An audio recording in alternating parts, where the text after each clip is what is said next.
Now, I'm going to talk about something that probably don't get talked about as much as it should get talked about. But those of you that have been incarcerated, like I've been incarcerated for the length amount of time we've been incarcerated, one thing that I struggle with coming home is trying to find out who my new identity was. Because let's face it, we can't come out with the same criminal mentality, the same penitentiary attitude, and the same penitentiary rules and expect to be successful out here on the streets, especially in a workforce environment, a regular social environment, and any other kind of environment. So you got to learn some new communication skills. You got to learn some understanding skills. You got to learn empathy. And you got to learn to be able to cope and adapt to what society expects you to be out here. Now, what am I talking about? Now, those of you that have been incarcerated for a long time, you guys know that there's a certain image and a persona that you are, and it literally becomes your personality and who you truly are. At first, it just comes part of like a mask, and then after so long, it just becomes who you are as a person and how you react and how you respond, and it's just you. And people don't understand it's not just as easy as flipping a switch on and off. You got to learn to retrain everything you thought was a man and everything you thought was the way you handle situations and take that motherfucker all the way apart. Because there's going to be people coming up to you at work, supervisors that are weaker than you, that are ducks, telling you what to do, and you've got to be okay with it. You can't second guess what the supervisor says because you can whoop his ass.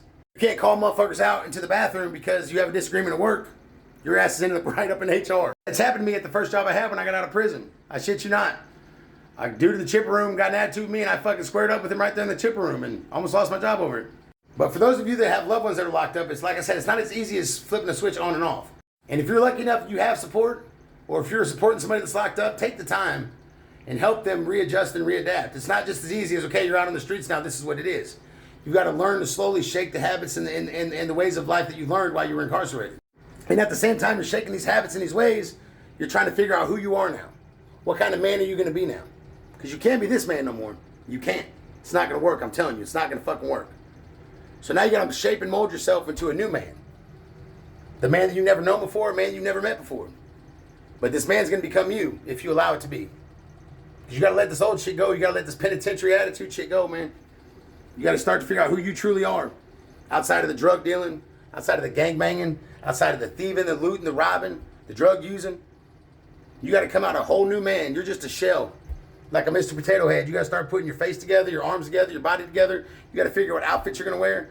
And you got to shed this skin of what you used to be. And it's a bitch. Trying to get a new identity and trying to figure out who you are. And it's a motherfucker.